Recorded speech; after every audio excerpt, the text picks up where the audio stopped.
এটা কেমন বাঁশি ওলা যে আমার কানের কাছে এমন বাঁশি বাজাচ্ছিল যে ক্লান্ত শরীরে একটু শুতে গিয়েছিলাম, ঘুমাতে গিয়েছিলাম, কিন্তু ঘুমাতে পারলাম না তার বাঁশির আওয়াজে। আমি কি ভুল শুনেছি তার বাঁশির আওয়াজ? এখন তো দেখছি পূর্ব দিগন্ত থেকে পশ্চিম মেরু, দক্ষিণ থেকে উত্তর পর্যন্ত একই বাঁশির সুরে সকলের ঘুম হারাম হয়ে গিয়েছে। কে সেই বাঁশি বাজনেওয়ালা? আপনারা কি একটু শুনবেন তার বাঁশির আওয়াজ? আমি আপনাদেরকে শোনাচ্ছি তার বাঁশির আওয়াজ।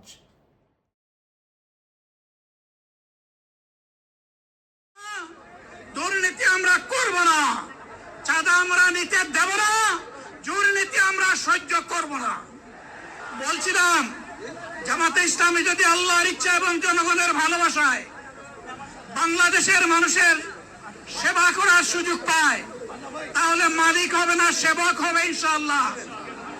আজ আমি ঘোষণা দিচ্ছি, লক্ষ জনতাকে সাথে নিয়ে বাংলাদেশ জামাতে ইসলামী থেকে যারা আগামীতে সংসদ সদস্য হিসাবে নির্বাচিত হবেন, যদি আল্লাহর ইচ্ছায় জনগণের ভালোবাসায় বাংলাদেশ জামাতে ইসলামিক থেকে সংসদ সদস্যরা নির্বাচিত হয়ে সরকার গঠন করেন, তাহলে কোন এমপি, কোন মন্ত্রী আগামীতে সরকারি কোনো প্লট গ্রহণ করবে না।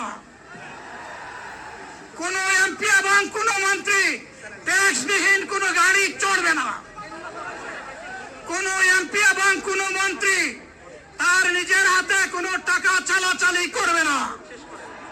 কোন এমপি এবং কোন মন্ত্রী যদি তার নির্দিষ্ট কোনো কাজের জন্য বরাদ্দ পেয়ে থাকেন, কাজ শেষ হওয়ার সাথে সাথে বাংলাদেশের 18 কোটি মানুষের কাছে তারা তার প্রতিবেদন তুলে ধরতে বাধ্য হবে। আপনারা কি শুনতে পেয়েছেন বাঁশিওয়ালার বাঁশির আওয়াজটা? কি তার কণ্ঠ এবং কি তার মধু সেই আওয়াজের ভিতরে লুকিয়ে রেখেছেন। এখন তো শুধু সেই বাঁশির আওয়াজ বাংলাদেশের ভূখণ্ডে সীমাবদ্ধ নেই, এটা তো পূর্ব পশ্চিম উত্তর দক্ষিণ পৃথিবীকে ভাসিয়ে দিচ্ছে তার আওয়াজ। বিশ্ব মিডিয়ায় সেই আওয়াজ এখন গর্জে উঠেছে, ঘুমন্ত মানুষ জেগে উঠেছে, গণতন্ত্রকামী মানুষের চোখের ঘুম হারাম করে দিয়েছে, হারাম করে দিয়েছে দেশপ্রেমী মানুষের ঘুম। অন্ন, বস্ত্র, বাসস্থান, শিক্ষা, চিকিৎসার মতো মৌলিক জিনিসগুলার অভাবে যেই জাতি দুঃখে দুঃখে মরছিল বছর বছর যাবৎ, সেই জাতিকে কি শোনালেন এই বাঁশিওয়ালা? এই বাঁশিওয়ালার আওয়াজের প্রশংসা আমি শুনতে পাচ্ছি বাঁশিওয়ালাদের চির দুশ্মনদের মুখ থেকে। আমি বেশ কয়েকটি নিউজ এখন দেখলাম বাঁশিওয়ালাকে নিয়ে, যারা মস্কারি, তিরস্কারি, অপমান, অপদস্থ করাই যাদের কার্যক্রম ছিল, তারা এখন ঘুরে গিয়েছে এই বাঁশিওয়ালার আওয়াজ শুনে।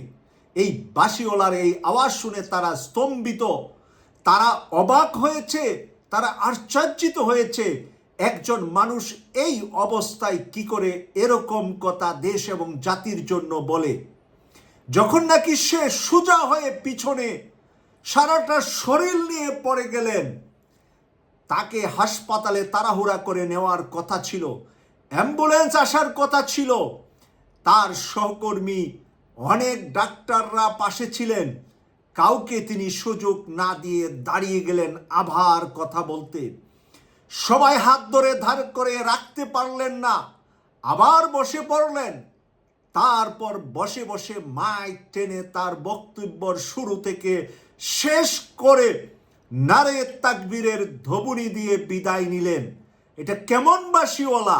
এমন বাঁশিওয়ালা আমার জীবনে তো দেখিনি, বরঞ্চ আমার ঘুমকে হারাম করতে পারে এমন বাঁশিওয়ালাও আমার জীবন দশায় কখনো পাইনি। কেন সেই বাঁশিওয়ালার জন্য তাড়াহুড়া করে প্রধান উপদেষ্টা ডক্টর মোহাম্মদ ইউনূসের পেশ সচিবকে তাড়াতাড়ি পাঠালেন হাসপাতালে?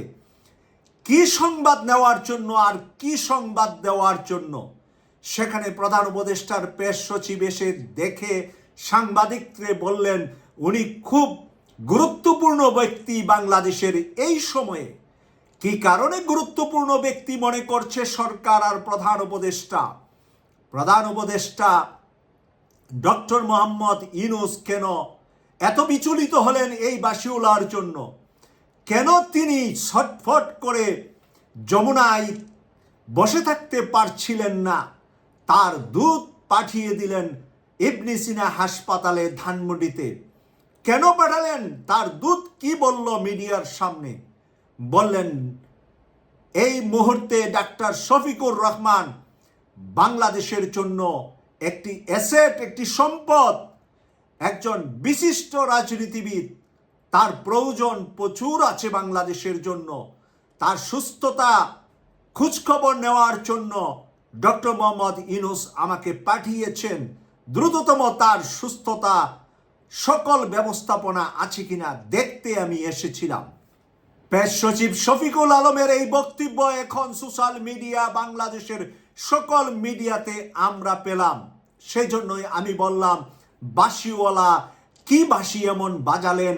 ক্লান্ত শরীরে সারাদিন চাকরি করে এসে লাইভ করলাম বাঁশিওয়ালাকে নিয়ে 40 মিনিট। তারপরে 2 ঘন্টা শুয়ে রেস্ট নিয়ে আসবো ভেবেছিলাম, আধা ঘন্টা শুতে পারলাম না।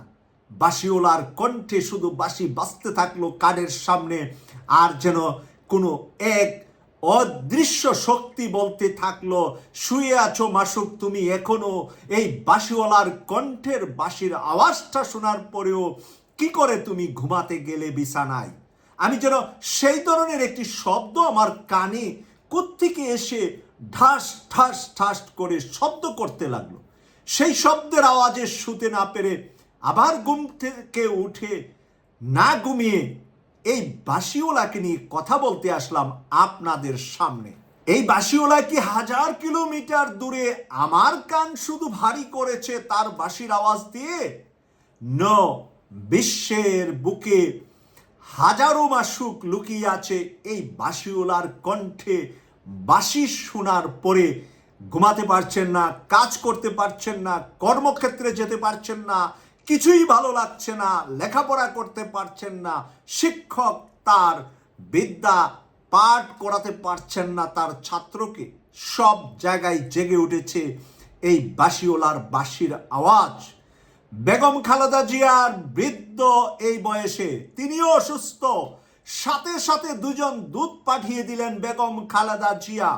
মির্জা ফখরুল ইসলাম আলমগীরকে, ডক্টর মঈন খানকে ইবনে সিনা হাসপাতালে সবার আগে পাঠিয়ে দিলেন বেগম খালেদা জিয়া সংবাদটা নেওয়ার জন্য, খবরটা নেওয়ার জন্য, কেমন আছে জানার জন্য।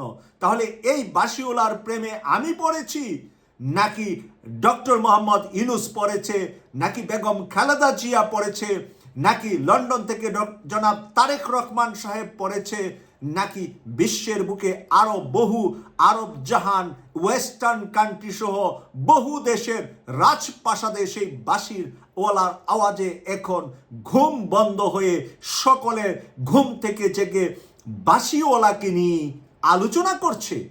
এটা কি আমি সত্যি বলছি নাকি মিথ্যা বলছি?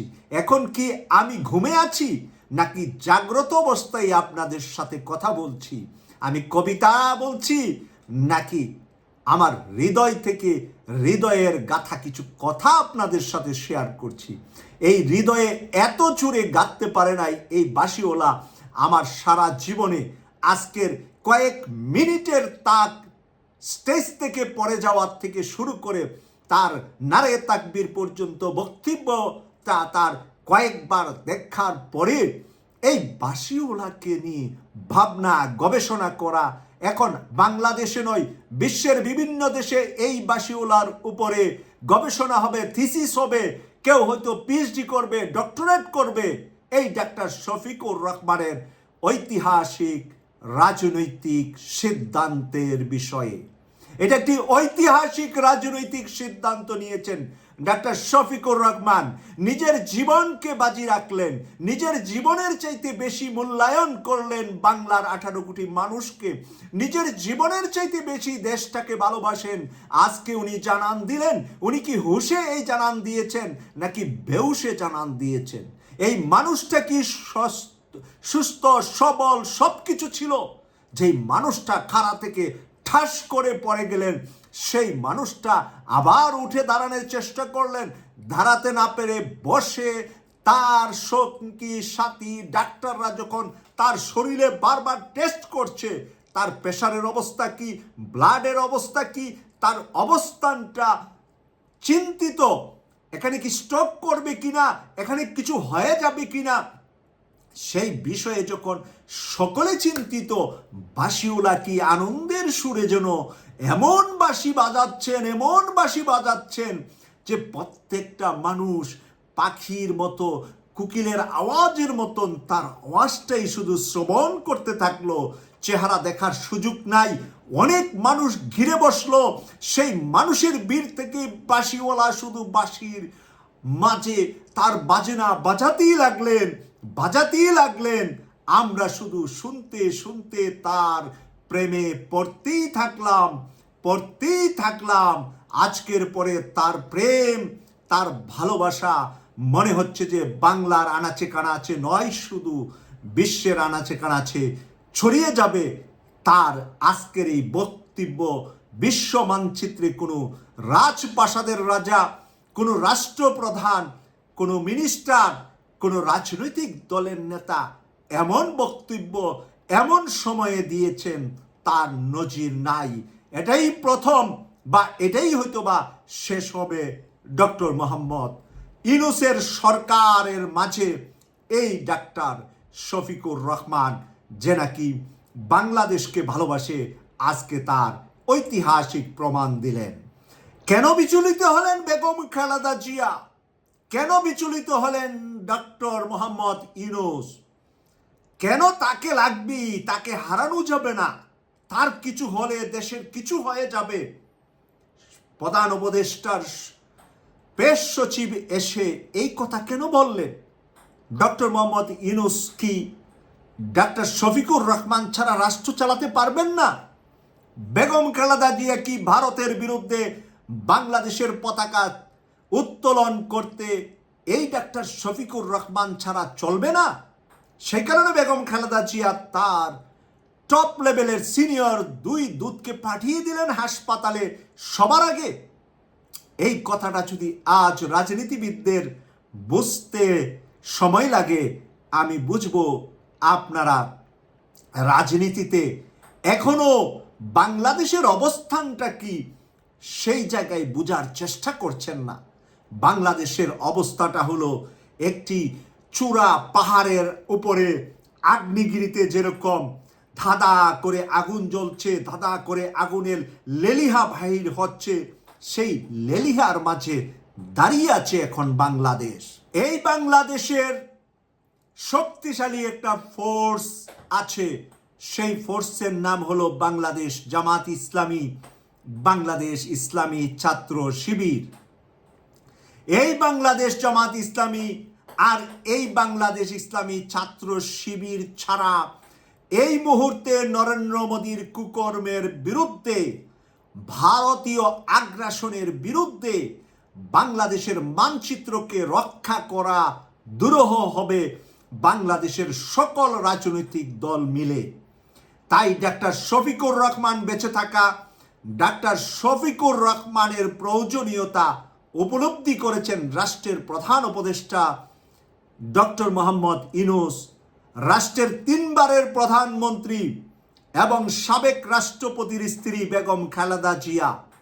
আপনি আমি যেন তেন মানুষ সেই মূল্যায়ন করতে পারবো না, কারণ আমরা রাজনীতি করি পেটের জন্য, তারা রাজনীতি করে রাষ্ট্রের জন্য। তাই বেগম খালেদা জিয়া রাজনীতি করেছেন রাষ্ট্রের জন্য, ডক্টর মোহাম্মদ ইউনূস এসেছেন রাষ্ট্রের জন্য, আর ডাক্তার শফিকুর রহমান তার সোলজার নিয়ে আছেন ডক্টর ইউনূসের পাশে এই রাষ্ট্রটিকে পাহারা দেওয়ার জন্য।